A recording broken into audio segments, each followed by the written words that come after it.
The courtroom fell silent the instant the young woman stepped through the heavy wooden doors carrying a weathered leather briefcase.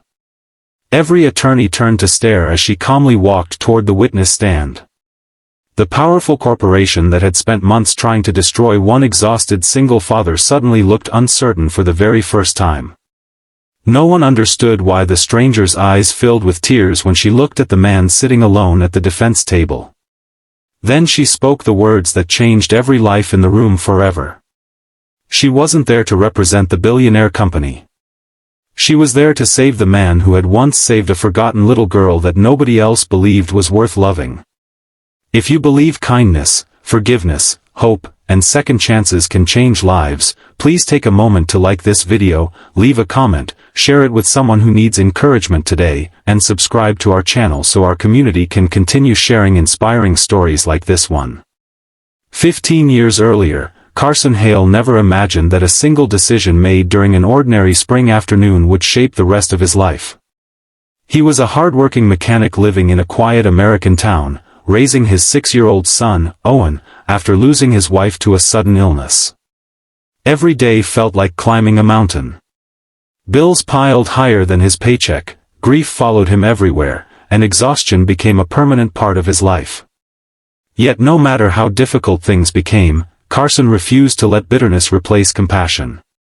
One bright afternoon, while walking home after picking Owen up from school, Carson noticed a small girl sitting alone beside a public library. She looked no older than 7. Her oversized coat was torn, her shoes barely fit, and she held an old backpack tightly against her chest as if it contained everything she owned. People passed without slowing down. Some looked away. Others pretended not to notice. Carson could have done the same. Instead, he knelt beside her with gentle concern. The frightened child eventually revealed that her name was Clara Winslow. She had been moving between shelters after losing both parents in separate tragedies, and the relatives assigned to care for her had abandoned their responsibilities. She had learned not to expect anyone to stay. Something inside Carson broke that afternoon. He recognized the same loneliness he had seen in his own son's eyes after losing his mother. He contacted Child Services, cooperated with every legal requirement, and over many months opened not only his home but also his heart. Eventually, Clara officially became part of their family. Life did not magically become easier. 3 people now depended on one modest income. Carson often skipped meals so the children could eat better food. He repaired neighbors' cars during weekends for extra money. Old clothes were carefully mended instead of replaced. Birthdays were celebrated with homemade cakes and handwritten cards rather than expensive gifts. Yet their small house overflowed with something money could never buy.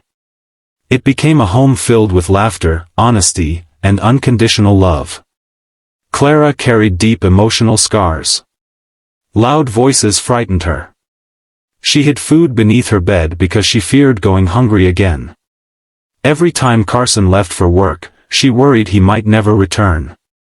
Instead of becoming impatient, Carson patiently reminded her every single day that she belonged. She was no longer unwanted. She was his daughter. Years slowly transformed fear into confidence. Clara excelled in school.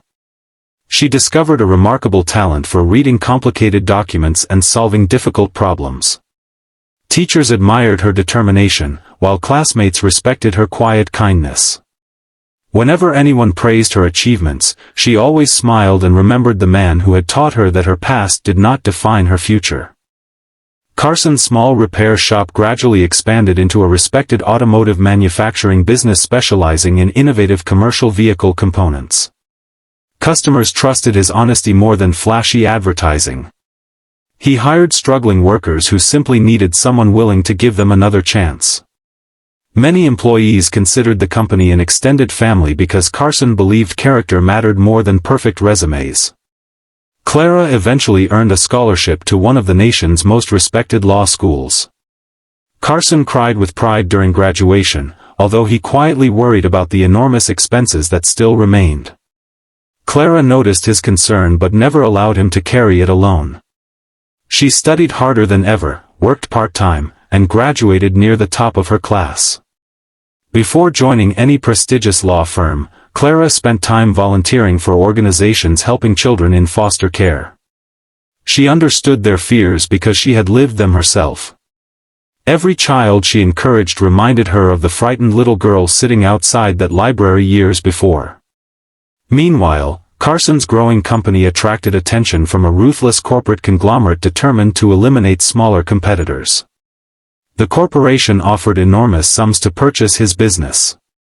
Carson politely refused every proposal because selling would mean laying off hundreds of loyal employees who depended on the company. Refusal quickly turned into retaliation. False accusations appeared in newspapers. Anonymous complaints triggered endless government inspections.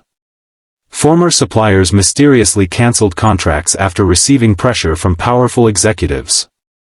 Investors withdrew support, frightened by rumors that Carson's business had committed financial fraud. The allegations were completely fabricated, but defending against them drained every dollar Carson possessed. Lawyers warned that the coming civil trial could destroy everything he had spent decades building. Friends encouraged him to surrender before losing his home, his company, and his reputation. Carson refused to lie, but he also refused to hate those attacking him. He believed truth eventually found its own voice, even when it seemed hopelessly buried beneath deception. Clara had recently accepted a position at a respected legal firm in another state when she learned about Carson's situation. She immediately requested leave and spent days reviewing thousands of pages of financial records, contracts, and corporate communications. The more she investigated, the more she realized someone had carefully constructed an elaborate scheme to force Carson into bankruptcy before purchasing his company for almost nothing. Hidden inside years of archived records, Clara uncovered overlooked signatures, altered invoices, and internal communications connecting several dishonest executives to fraudulent evidence submitted against Carson. Every discovery strengthened her determination. The morning of the trial arrived beneath bright blue skies. Reporters crowded outside the courthouse expecting another story about a successful businessman finally falling from grace. Carson walked through the entrance with quiet dignity, carrying only a folder containing years of honest work and the hope that justice still existed.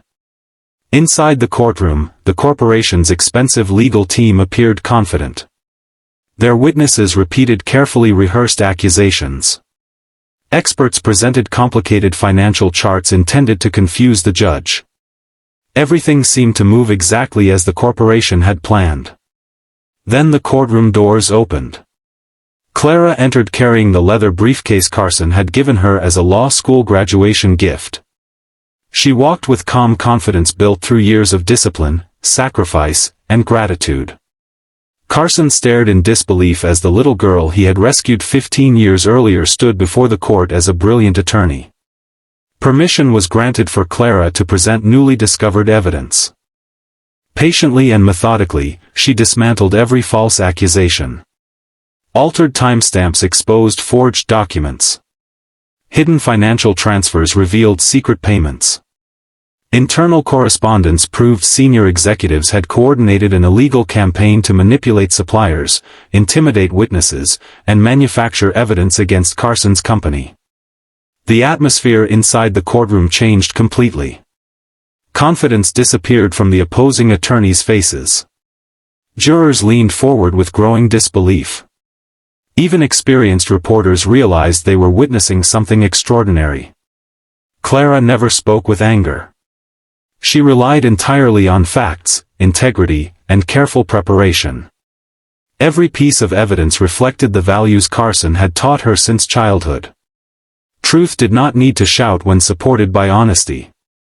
When proceedings concluded, the judge dismissed every allegation against Carson's company. Additional investigations were ordered into the corporation responsible for fabricating evidence. Within weeks, criminal inquiries began. Several executives resigned, and the company's reputation suffered the consequences of its own dishonesty. Carson's business survived. More importantly, the people working there kept their jobs. Hundreds of families continued receiving paychecks because one little girl had grown into a woman who refused to forget the kindness that rescued her life. Outside the courthouse, reporters rushed toward Clara asking why she had fought so passionately for one businessman when countless prestigious opportunities had awaited her elsewhere. She simply explained that long before anyone called him a successful entrepreneur, Carson Hale had been a struggling widowed father with barely enough money to care for his own son. Yet he still found room in his heart for one frightened child nobody else wanted. Success had never changed him because compassion had always been his greatest wealth. Carson listened with tears quietly rolling down his face.